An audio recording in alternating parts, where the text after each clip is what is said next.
The scripture reading today is from John chapter 12, verses 1 to 8. 6 days before the Passover, Jesus came to Bethany, home of Lazarus, whom Jesus had raised from the dead. Lazarus and his sisters hosted a dinner for him. Martha served, and Lazarus was among those who joined him at the table. Then Mary took an extraordinary amount, almost 3/4 of a pound of very expensive perfume made of pure nard.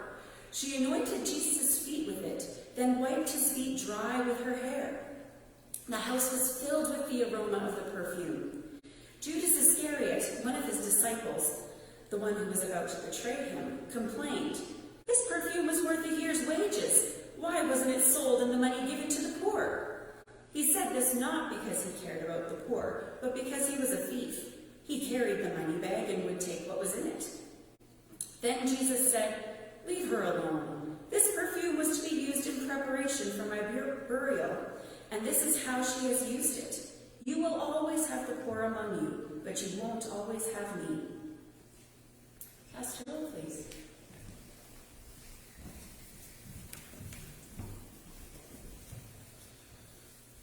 Thanks, Aaron, for that reading. So we are in the 5th Sunday of Lent.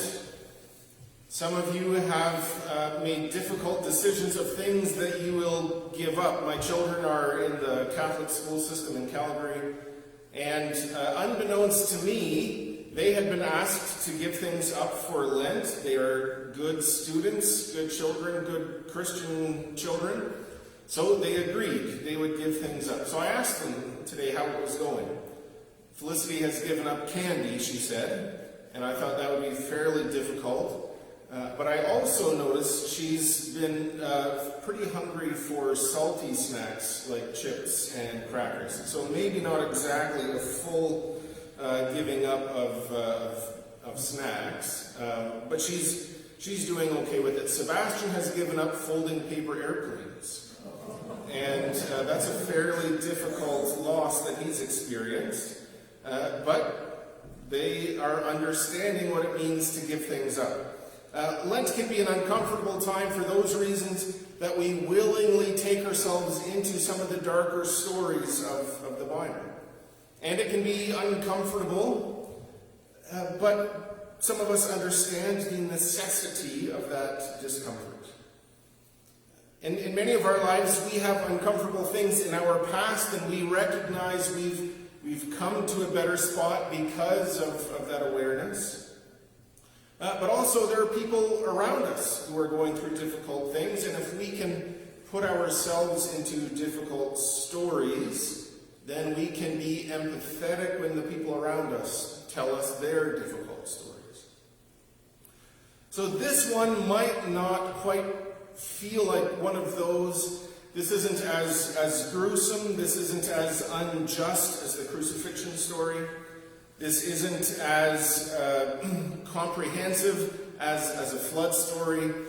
It isn't as dark as Jesus' temptation. But this is as I was reading it this week, this story felt difficult in our quest sometimes to put ourselves into this story. So what would it be like for us to put ourselves in this story? There are a whole lot of things that make it uncomfortable. Some of this maybe connects to my own social anxiety. Maybe I have kind of more trigger points than some of the people in the room, but we see in the story that the disciples were uncomfortable, the Pharisees were uncomfortable. We can only imagine who else in the room was uncomfortable and for what reasons, but I think many of us can connect. So perhaps the obvious one is this woman comes in with perfume.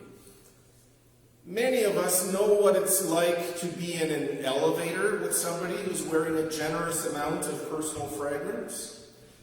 Sometimes you get invited to a wedding and it will say on the invitation, there will be someone in attendance who is sensitive to smells. Please do not wear perfume.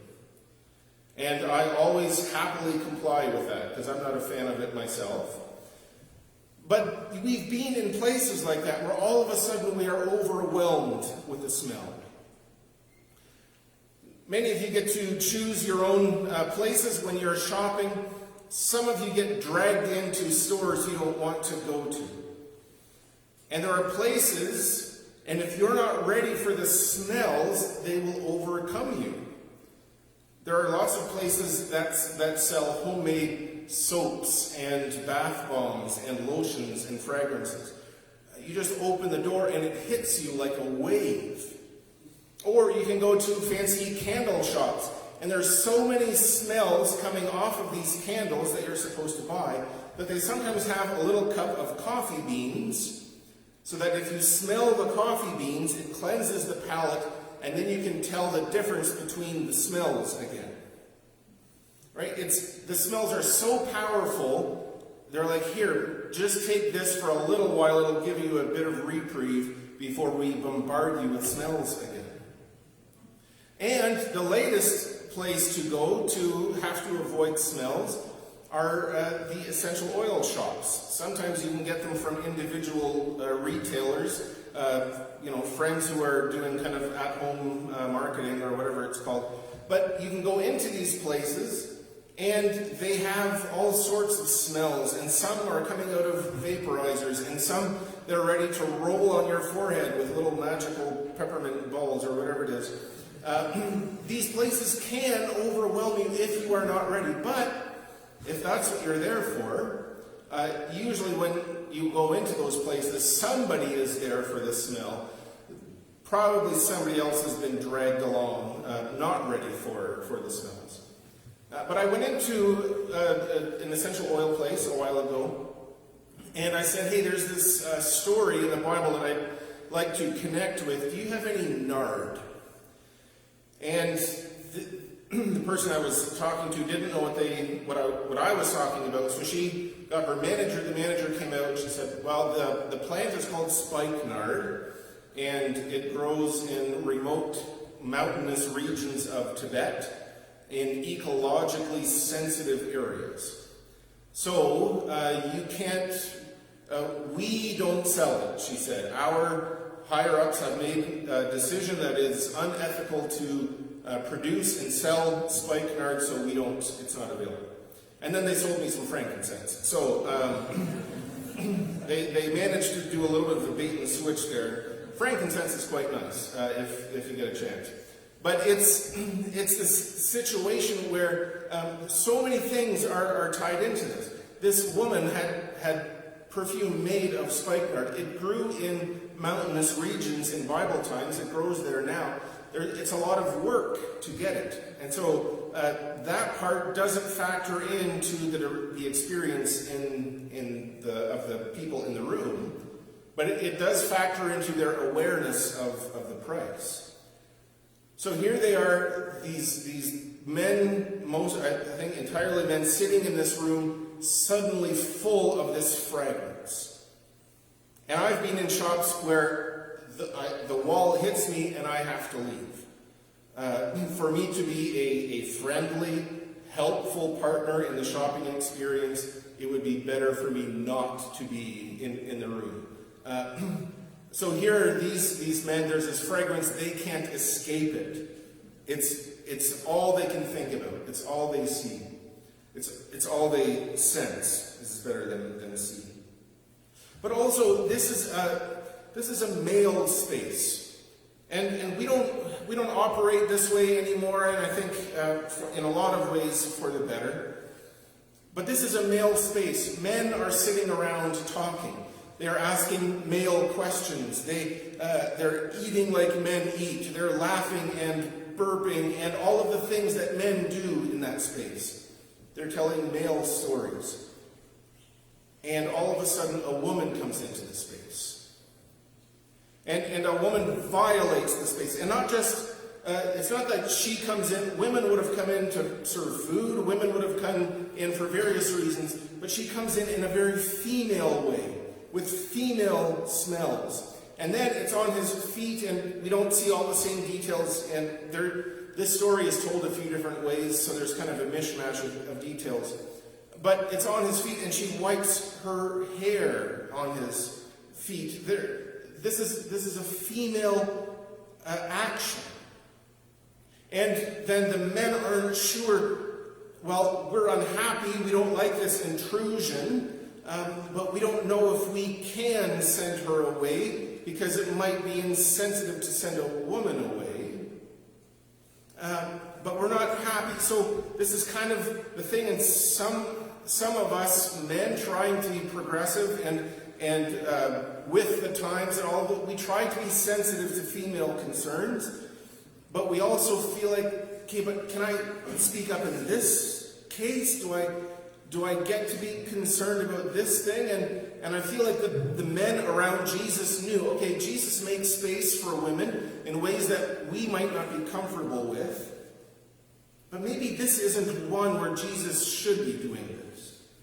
Maybe those other ones are okay, but maybe this should be held sacred. We don't know. Is this me being sensitive as a man, or is this just so there was those concerns.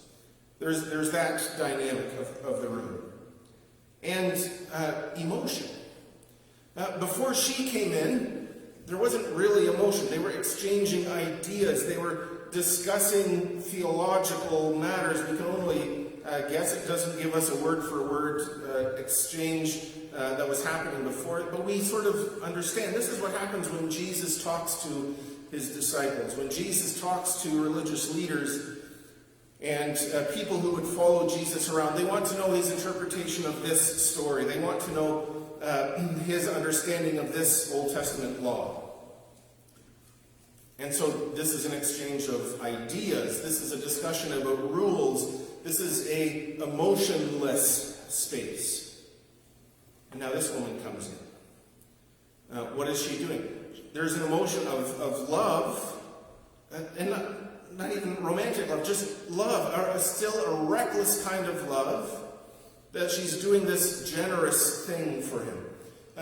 Weeping, it seems, between the stories, there are inconsistencies that way, but weeping, happy to be with Jesus, just going out of her way to show Jesus a welcome, but an emotional welcome. And these men aren't there for that. We're here to exchange ideas. You can do the weepy, teary stuff later. We're here to exchange ideas.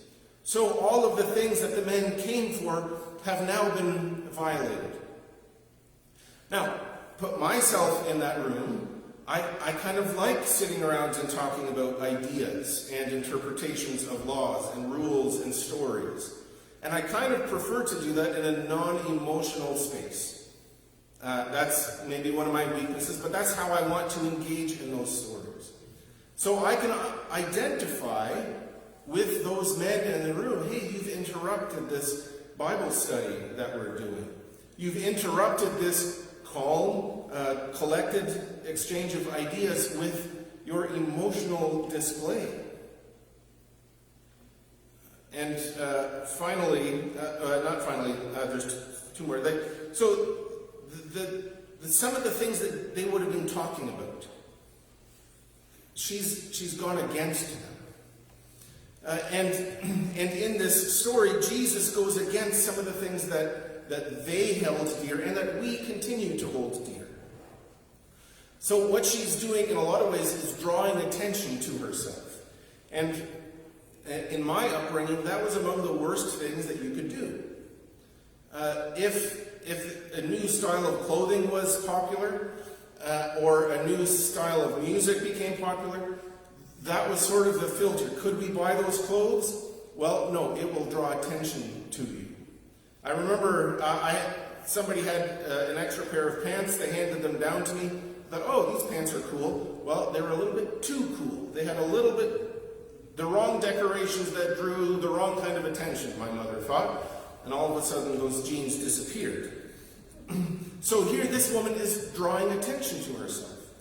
Everything she's doing, whether intentionally or not, is drawing attention to herself, her story, her emotions.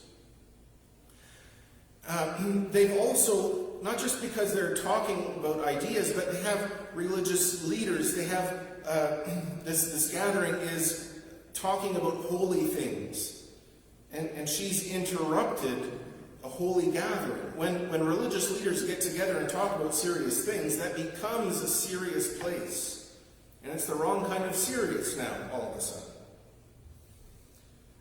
There's a hierarchy that happens in these academic spaces. Who's appointed as the local high priest? Who's chief among the Pharisees? Who's the most educated? When brainiacs get into a room, they sort of know who it is, or they're trying to jockey for who gets that position.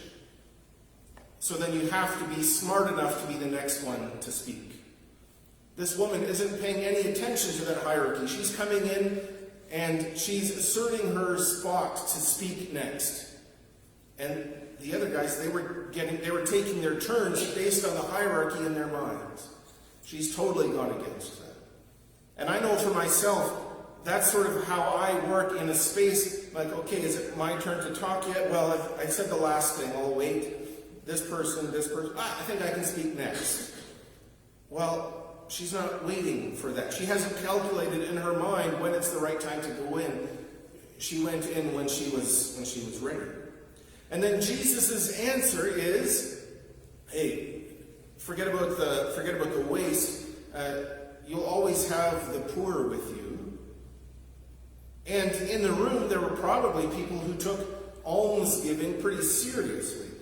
Giving to the poor, working with the poor is at the core of the way that many of us understand Christianity, and it should be. And so Jesus, in his own answers here, has dismissed what a lot of people in that room would have taken seriously, at least the idea of it. So this is a very uncomfortable story to put ourselves into, even if it's just social discomfort. But the people in the room would have been uncomfortable, and that would have made it more difficult for them to hear what Jesus was saying. And finally, just the indulgence of the situation. It says a year's wages. We don't know if that's lower class, middle class, whatever, but a full year's wages, it doesn't really matter. Even if we think of the poverty line in this country, if somebody were to come in here with $30,000 worth of anything and waste it in a show of affection, we would have all lost the message of affection. We would see the waste. So, for people who are concerned about money, which is most of us, and would have been most people in the room, this offends them. This makes them uncomfortable. We can't do this very well. We can't watch people waste when we think that there's a more responsible way to spend that money. So, what do we do with this moral here? What is the moral of this story?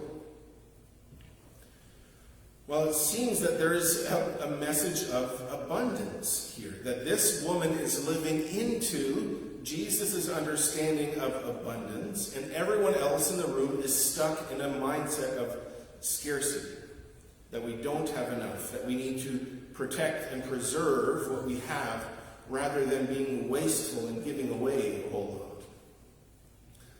lot. The idea of abundance is difficult for cheap people to deal with. Now, some of you might be pushing that. Frugal would be the way to say it, Pastor Will. Frugal. That's the positive way of saying it. I'm frugal, but a lot of times I'm also cheap. And when we see this story through cheap eyes, it's tough to see the beauty in it. But when we look through the rest of the Bible, we do find examples of abundance. When the people of Israel are suffering through years and years of slavery, and then they're wandering in the desert, barely getting by for a long time, what is the promise ahead of them?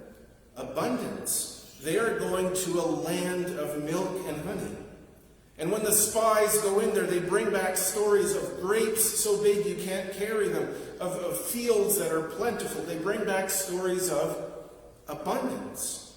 This is the promised land. God has promised us abundance. Then we see the stories of King David and King Solomon. They rule the way that God wants them to, most of the time.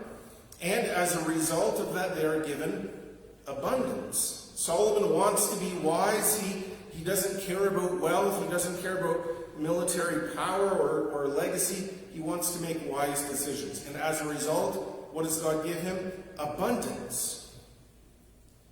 Then a little bit earlier, we read the story of Ruth.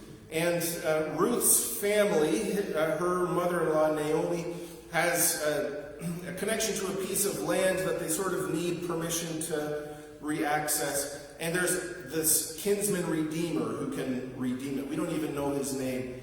But he has an opportunity to do that. But if he does, it might risk the inheritance that he's going to give his children. So, given the opportunity, he says, no thanks.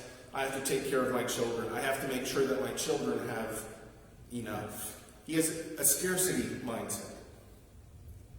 And then, who takes it on? Boaz. Boaz says, yeah, sure, we'll make it work. And what's the reward?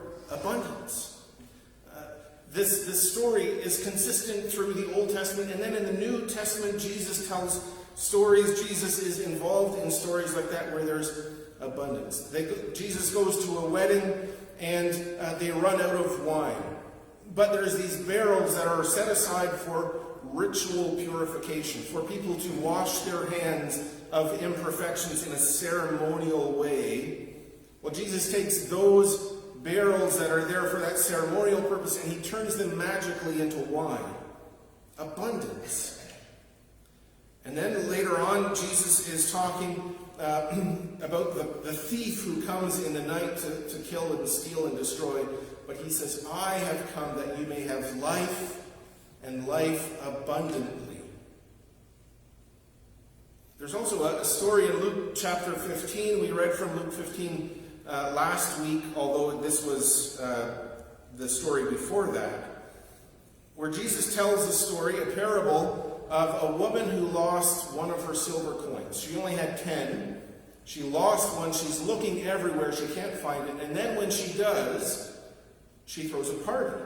To celebrate that she's found this lost coin, she throws a party that costs more than the coin is worth. Abundance. Abundance is at the heart of Jesus' message, and we, in our frugality, lose the beauty of that message. Now, I don't have to tell you the drawbacks of abundance, of focusing on extra all the time. When people talk about abundance, it often means that there's a mindset of wastefulness, of ingratitude, of not preserving for future generations. We know all of that, and we want to make sure we are not guilty of that. And a lot of times, the negative mindset that abundance puts us in isn't just because of abundance, but when there's a difference between our understanding of abundance and somebody else's understanding of abundance. So we want our children to eat. We want them to know that there is food. But if they have an understanding that there's an abundance of food, and we think there's a scarcity of food, then we come up against some problems. When we are driving and the car in front of us has a scarcity or has an abundance mindset, they've got lots of time, they're going to enjoy the drive, and we have a scarcity mindset, we don't have a lot of time, I got to get somewhere, then there's a conflict between our sense of scarcity and their sense of abundance. If all of us are working with the same scarcity mindset, we get along just fine. There's also a sense of abundance in our politics. Our politicians love to talk about abundance, but it's the abundance of our political opponents that threatens us, that we are scared of, that we don't want our society governed by that sense of abundance. So, I'm not going to attach political stripes to these arguments. But there are some people who say, there's lots of wealth. We should let people have access to all the wealth that their ingenuity, their entrepreneurship gives them access to. Let's open up the markets so that we can acquire all of the individual wealth that people want. And there's lots of oil, there's lots of resources, there's plenty of stuff going on in the world that we don't really need to worry about natural consequences. There's lots of time even. We'll fix those problems somewhere down the road. There's lots of clean air. There's lots of entrepreneurship in our society. We'll figure out those problems. That's a sense of abundance that rubs a bunch of us the wrong way. And on the other side, there are people who say, yeah, there's lots of room, there's lots of land, we have lots of extra in our society. Bring in all of the immigrants and the refugees and people from other countries. We've got lots of room. Let's make more room for more people.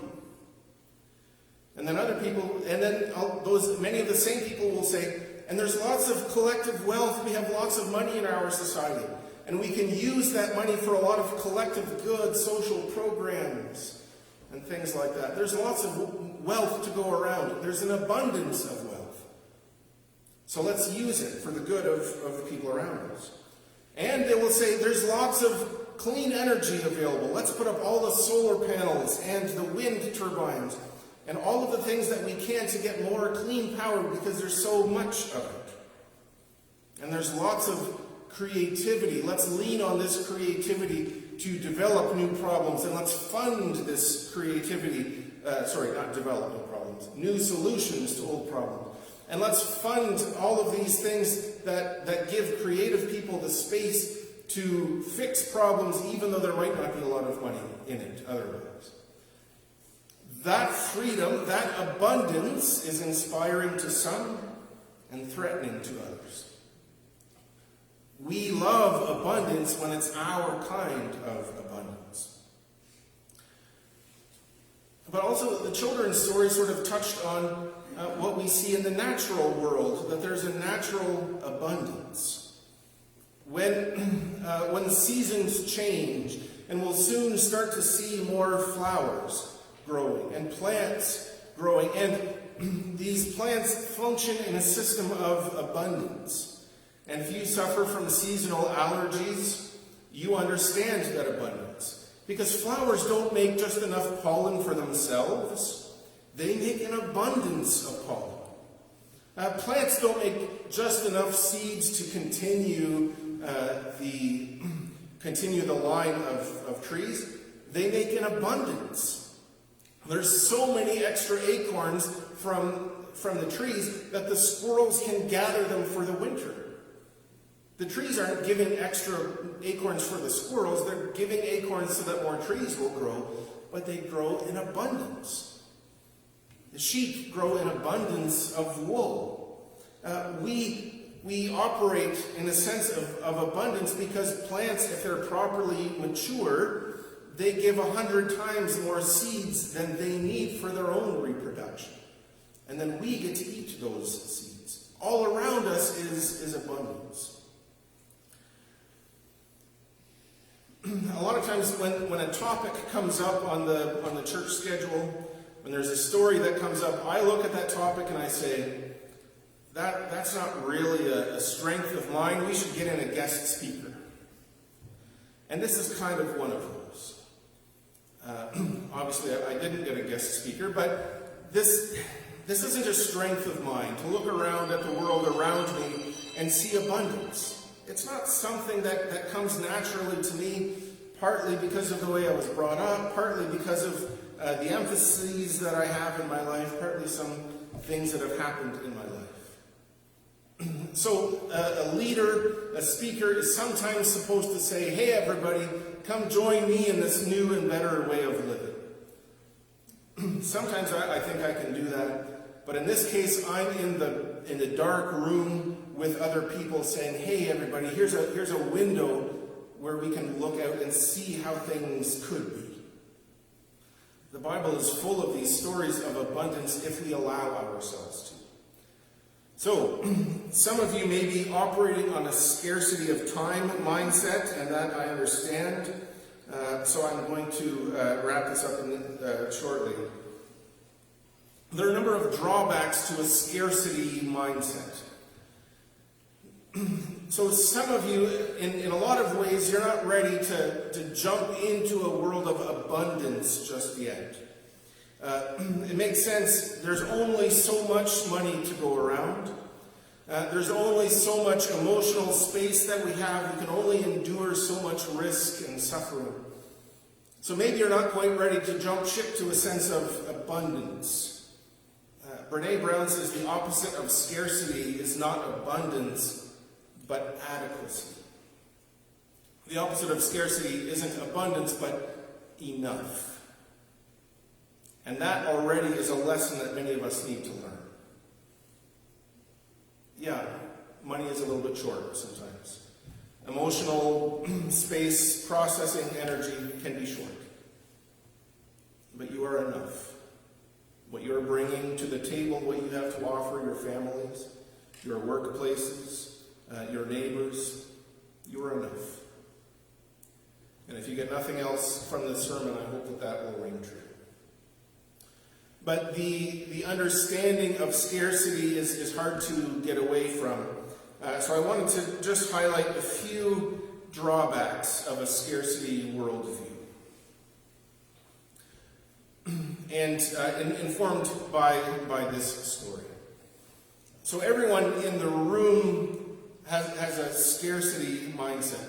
The disciples were like, hey, we're literally homeless. We don't have enough to get by.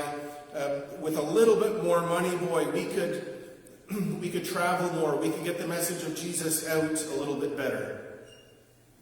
And so then they would wait. The disciples would say, okay, when a little bit more money comes, then we're going to go out and we're going to do a whole lot of things. But not yet. When the money comes, then we'll do it.